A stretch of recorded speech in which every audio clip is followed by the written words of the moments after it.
जो है काराकाट से निर्दलीय चुनाव लड़ेंगे पवन सिंह। ऐलान कर दिया है काराकाट से निर्दलीय। भाई मर्जी है, लोकतंत्र है, जिसको जहाँ से लड़ना है लड़े। यही तो खूबसूरती है हमारी लोकतंत्र की। लेकिन आप लोग जान रहे मुखिया जी है बीजेपी वाला लोग के तो आज गले में मछली अटक गया है। क्या गले में मछली अटक गया है। भाई अभी देखिए अभी क्या रहता है आगे। ये जानकारी कल सोशल मीडिया के माध्यम से हम लोग को भी मिली है। उन्होंने एक्स पे उन्होंने शर्त जैसा डाला है कि वो चुनाव लड़ेंगे। अब वो किसी दल से लड़ रहे हैं, निर्दलीय चुनाव लड़ रहे हैं, ये अभी स्पष्ट नहीं हुआ है। लड़ेंगे कि भी नहीं लड़ेंगे मुझे नहीं पता, अभी उन्होंने जानकारी ज़रूर दी है। पर हाँ इतना ज़रूर है कि एनडीए एकदम एकजुट है और उपेंद्र जी हमारे गठबंधन के मजबूत साथी हैं।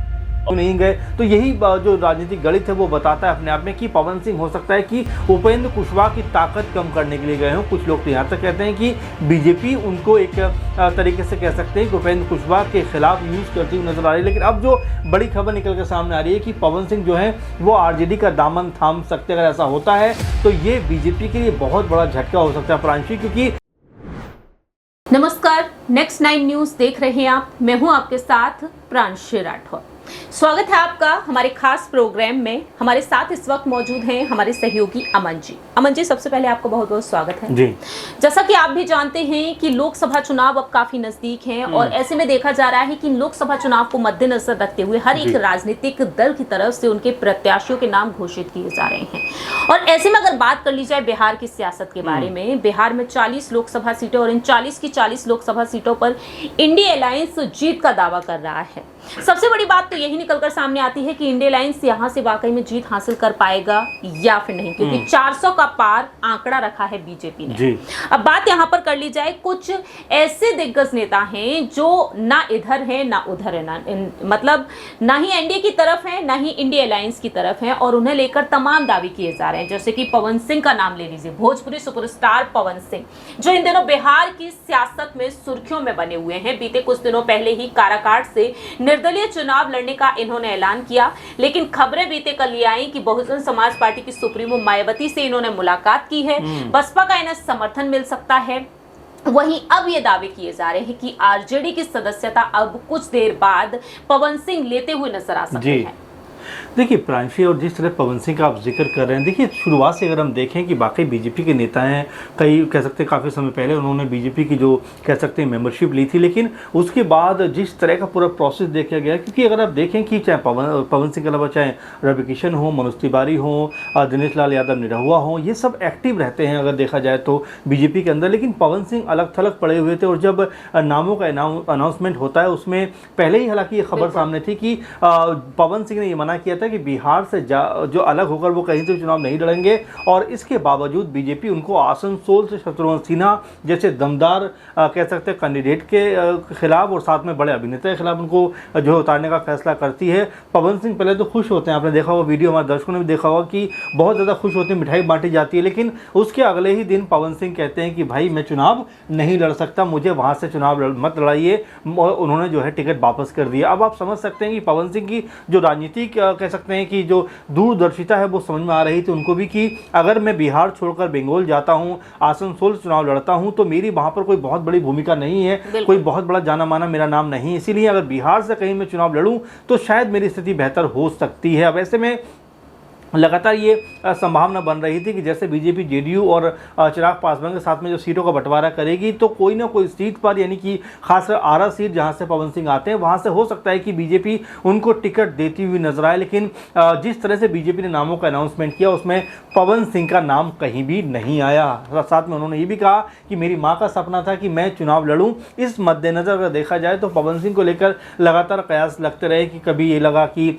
हो सकता है वो वैशाली से चुनाव लड़ेंगे, कभी लगा वो से चुनाव लड़ेंगे, कभी लगा वो जो है निर्दलीय जाएंगे, कभी लगा आरजेडी में जाएंगे, तमाम तरह की कयासबाजी हुई। लेकिन अब जिस तरह से काराकाट सीट से उन्होंने निर्दलीय चुनाव लड़ने का जो फैसला किया है, उसमें अब कई सारे सवाल निकलकर सामने आ गए हैं कि क्या वाकई वो अपने दम पर वहां पर जाना चाहते हैं या फिर ये बीजेपी की पूरी साजिश है। क्योंकि अगर पवन सिंह वहां पर पहुंच जाते हैं तो सीधा सीधा नुकसान यहां पर उपेंद्र कुशवाहा को होता हुआ नजर आएगा। अब कई तरह के मायने इसके निकल कर आते हैं कि आखिर पवन सिंह ने काराकाट सीट को ही क्यों चुना, आरा को क्यों नहीं चुना, या और बाकी सीटें हो सकती थी वहां पर वो क्यों नहीं गए। तो यही जो राजनीतिक गणित है वो बताता है अपने आप में कि पवन सिंह हो सकता है कि उपेंद्र कुशवाहा की ताकत कम करने के लिए गए हों। कुछ लोग तो यहाँ तक कहते हैं कि बीजेपी उनको एक तरीके से कह सकते हैं कि उपेंद्र कुशवाहा के खिलाफ यूज करती हुई नजर आ रही है। लेकिन अब जो बड़ी खबर निकल कर सामने आ रही है कि पवन सिंह जो है वो आरजेडी का दामन थाम सकते हैं। अगर ऐसा होता है तो ये बीजेपी के लिए बहुत बड़ा झटका हो सकता है प्रांशी, क्योंकि जिस तरह से पवन सिंह की नाराजगी दिखी कि उन्होंने लाख मना किया कि मैं जो हूँ आसनसोल से चुनाव नहीं लड़ूंगा, लेकिन बीजेपी ने फिर भी उनको वहां का टिकट थमा दिया। इससे बहुत ज़्यादा नाराज भी दिखे। अब अगर ऐसा होता है कि आरजेडी की तरफ से वो जो काराकाट की सीट अगर वहां से चुनाव लड़ते हैं तो मेरे ख्याल में ये बीजेपी के लिए बहुत करारा झटका होने वाला है कि बीजेपी फिर पवन सिंह का मुकाबला उपेंद्र कुशवाहा से कैसे कराएगी। और साथ में ये भी कि अगर कांग्रेस पार्टी आरजेडी के साथ मिले हुए हैं और साथ में पवन सिंह की लोकप्रियता, तो ऐसे में वो उपेंद्र कुशवाहा के ऊपर भारी पड़ते हुए नजर आएंगे। देखिए, जिस तरह से आप कह रहे हैं कि उपेंद्र कुशवाहा पर भारी पड़ते हुए नजर आएंगे, क्योंकि एनडीए की तरफ से उपेंद्र कुशवाहा को लगातार समर्थन मिल रहा है। बात यहाँ पर काराकाट क्षेत्र को लेकर कर ली जाए तो इंडिया अलायंस में ये क्षेत्र है वो भापका के पास है, मालिक के खाते में है, और दावे ये किए जा रहे हैं कि अब उम्मीदवारों की यहाँ से अदला बदली की जा सकती है।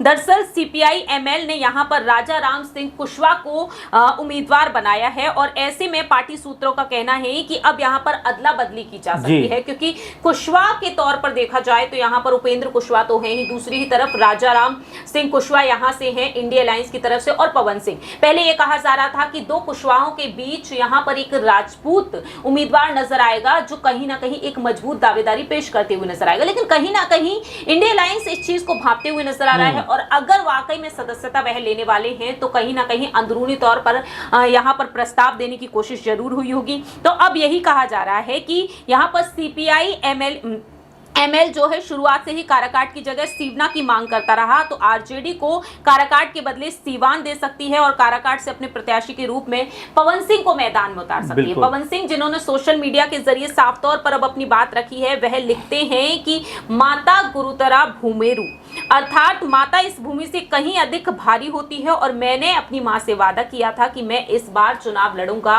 और 2024 में वह काराकाट से चुनाव लड़ने का ऐलान कर चुके हैं। अब सवाल ये उठते हैं क्या वाकई में आरजेडी की तरफ ही पवन सिंह का रुख रहेगा। सबसे पहले यहाँ पर एक बयान सुना देते हैं। तेजस्वी यादव पवन सिंह के ऐलान के बाद यहाँ पर क्या कुछ कहते हुए नजर आए थे। जो है काराकाट से निर्दलीय चुनाव लड़ेंगे पवन सिंह, ऐलान कर दिया काराकाट से निर्दलीय। भाई मर्जी है, लोकतंत्र है, जिसको जहाँ से लड़ना है लड़े, यही तो खूबसूरती है हमारी लोकतंत्र की। लेकिन आप लोग जान रहे मुखिया जी है बीजेपी वाला लोग के तो आज गले में मछली अटक गया।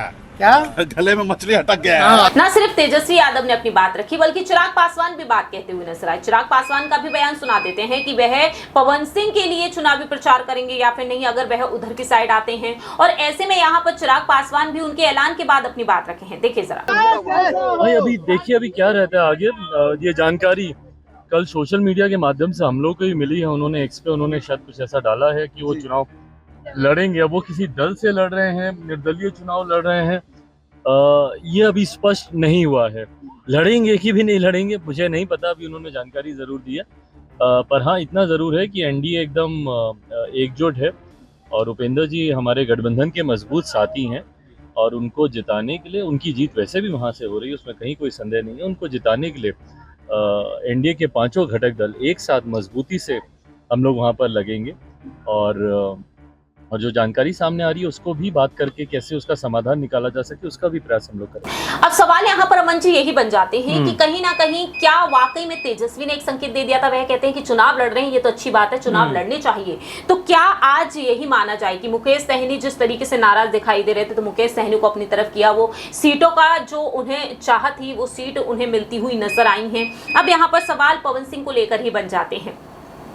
क्या इंडिया अलायंस में अब राजा राम सिंह को हटाकर यहां पर पवन सिंह को ही काराकाट से उतार दिया जाएगा? क्या अब इंडिया अलायंस में देखा जाए तो राजद को लेकर तो दावे किए जा रहे कि सदस्यता ले लेंगे पवन सिंह, लेकिन क्या कांग्रेस पूरी तरीके से मान जाएगी? देखिए बिल्कुल, और इसमें महत्वपूर्ण बात यह है कांग्रेस पार्टी को तो मानना ही है, क्योंकि कांग्रेस पार्टी तो अभी तक आरजेडी के तमाम फैसले मानती चली आ रही है। चाहे पुणे सीट की बात करें हम, चाहे बेगूसराय सीट की बात करें, या फिर जो सीट शेयरिंग को लेकर जिस तरह का 9 सीटें देने का दबाव बनाया गया उसको लेकर कांग्रेस पार्टी ने माना। यहाँ पर ये जरूर है प्रांशी कि कांग्रेस पार्टी की ताकत नहीं बढ़ रही, लेकिन हाँ आरजेडी की ताकत जो है कदम कदम पर बढ़ती हुई दिखाई पड़ती है। आप देखिए जिस तरह से उन्होंने मुकेश सहनी को अपना साथ ले लिया, जिस तरह से पवन सिंह को भी कहीं ना कहीं अपने खेमे में लेकर आते हुए नजर आ रहे हैं, तो इससे बीजेपी को एक करारा झटका तो लग रहा है। साथ में जो आरजेडी है उसकी ताकत भी बढ़ती हुई दिखाई दे रही है। देखिए अगर लोकसभा में कोई बहुत बेहतर नतीजे इसके नहीं आते हैं तो आप ये मानकर चलिए कि विधानसभा चुनाव के लिए पूरी भूमिका यहाँ से जो तेजस्वी यादव है वो बनाते हुए नजर आ रहे हैं। आप देखिए कैसे वो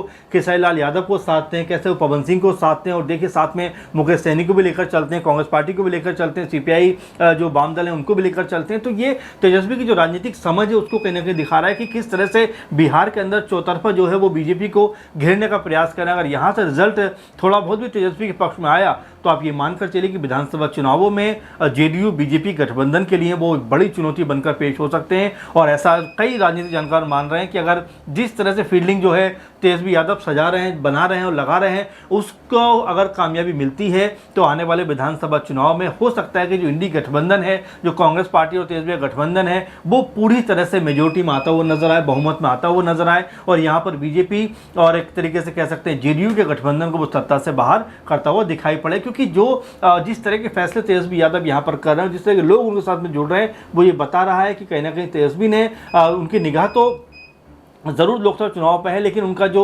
दूरदर्शी प्लान है वो विधानसभा चुनावों को लेकर स्पष्ट दिखाई दे रहा है। तो ऐसे में बीजेपी के लिए आने वाले जो दौर है, आने वाला जो समय है 1 साल के बाद का, वो मेरे ख्याल से ज़्यादा मुश्किल भरा हो सकता है। वाकई अब यही देखना होगा कि आने वाले दिनों में तेजस्वी यादव क्या वाकई में पवन सिंह को अपने साथ ला पाएंगे। फिलहाल तो यही कहा जा रहा है कि कुछ देर बाद ही पवन सिंह आरजेडी की सदस्यता ले सकते हैं। अब देखते हैं कि आने वाले दिनों में पवन सिंह का फैसला क्या होता है। निर्दलीय चुनाव लड़ते हुए ही देखे जाएंगे या फिर वाकई में समर्थन पा लेंगे इंडी अलायंस का। फिलहाल इस खास प्रोग्राम में इतना ही। बाकी की तमाम अपडेट्स के लिए देखते रहिए नेक्स्ट 9 न्यूज।